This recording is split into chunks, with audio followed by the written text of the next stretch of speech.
Lesión medular. La lesión medular se define como la lesión causada por compresión, conmoción, laceración o sección de la médula espinal, con pérdida de la función neurológica bajo el lugar de la lesión. Esta lesión puede producir la pérdida total o parcial de la función motora, sensitiva y o autonómica. El alcance de tales pérdidas va a depender del nivel vertebral en donde ocurre la lesión y la cantidad de tejido nervioso afectado. La lesión medular es un proceso de dos pasos que implica mecanismos primarios y secundarios. El proceso primario incluye el trauma mecánico inicial, el cual genera desplazamiento de las estructuras de la columna vertebral. Esto ocasiona una disrupción axonal, daño vascular y muerte celular inmediata. En el proceso secundario se observan cambios vasculares progresivos.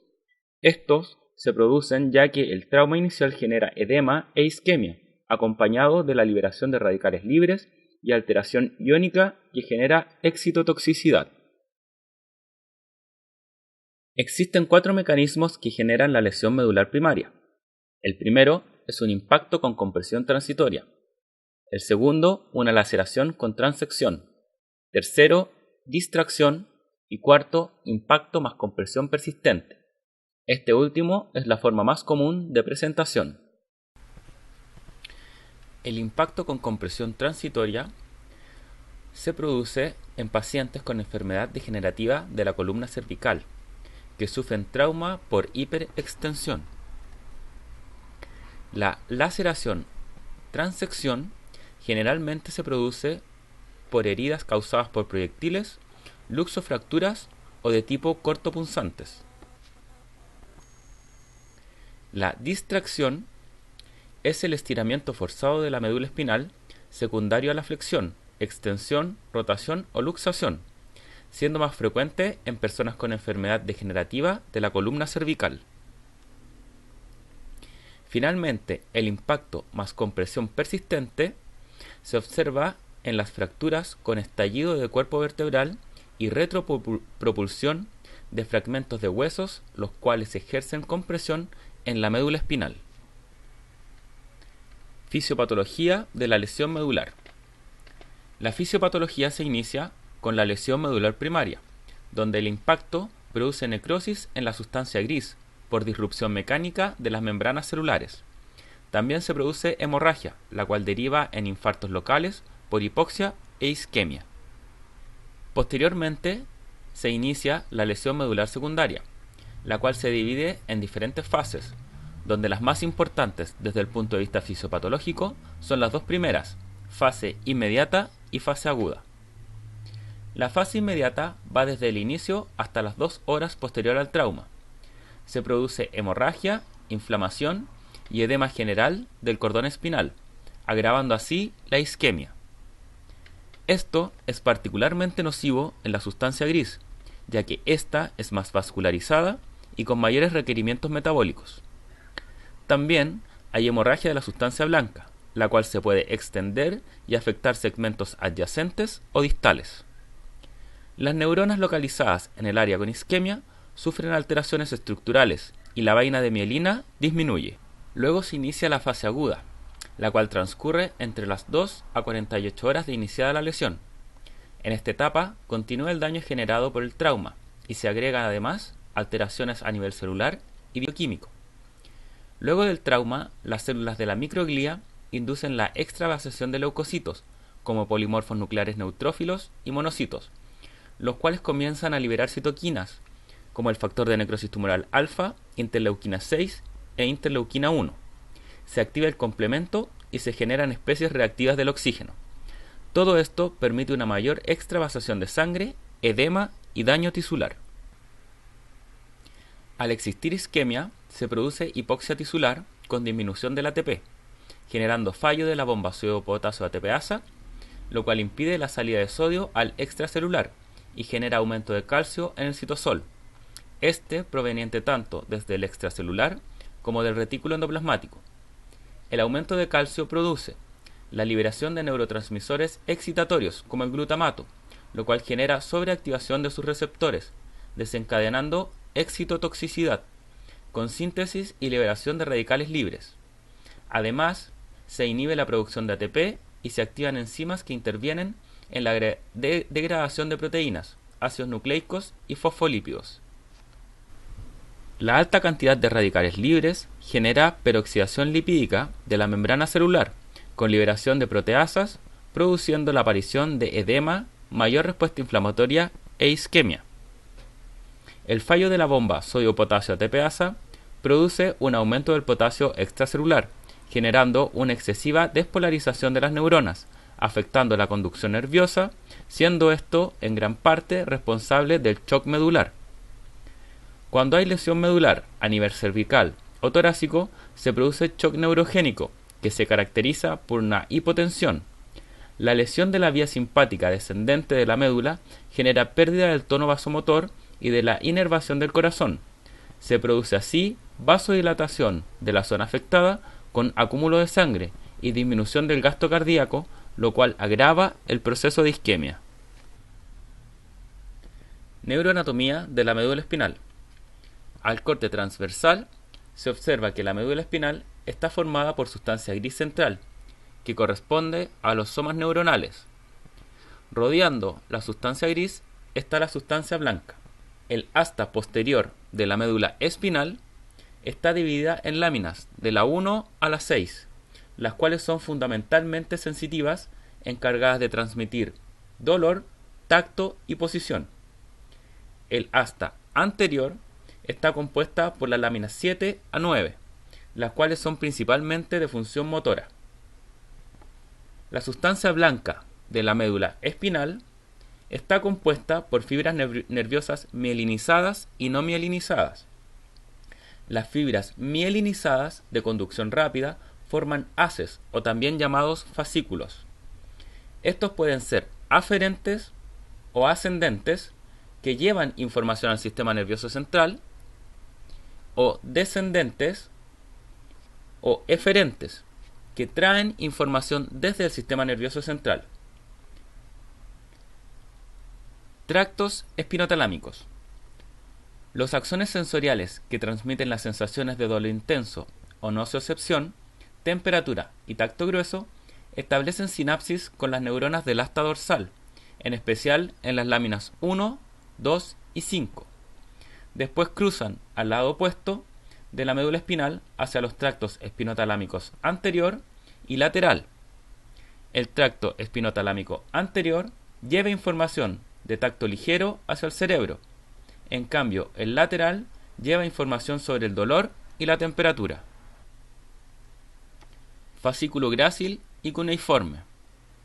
En la región cervical y torácica superior, el cordón dorsal se divide en una porción medial o fascículo grácil y otra lateral, fascículo cuneiforme. El fascículo grácil y cuneiforme llevan información hacia la corteza somatoestésica primaria, en la circunvolución posterior central, áreas 1, 2 y 3 de Brodmann. El fascículo cuneiforme contiene las vías ascendentes largas de todos los nervios cervicales y los 6 nervios torácicos superiores. Su función es sensitiva en las extremidades superiores y tronco superior. El fascículo grácil, por otro lado, contiene las vías ascendentes largas de los 6 nervios torácicos inferiores, nervios espinales sacros, lumbares.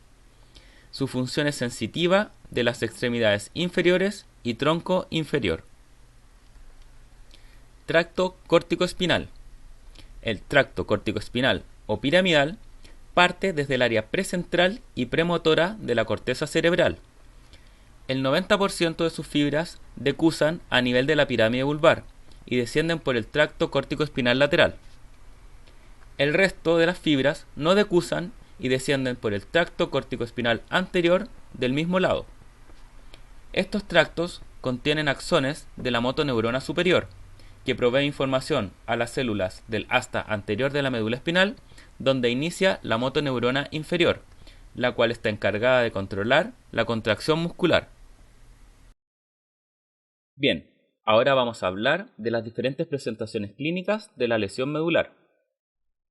El shock medular o síndrome de lesión medular aguda es la primera manifestación del trauma medular y suele persistir por 3 a 4 semanas post-trauma. Se caracteriza por parálisis flácida, incontinencia de esfínteres y abolición de todo tipo de sensibilidad.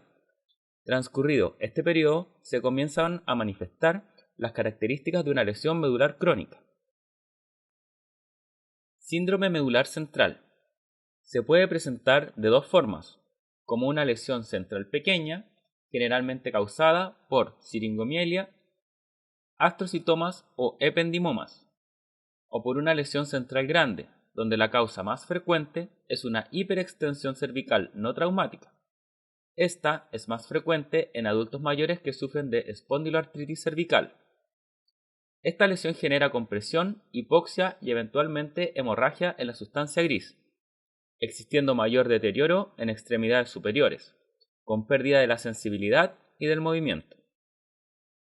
La lesión central pequeña impide la llegada de las aferencias al tracto espinotalámico lateral.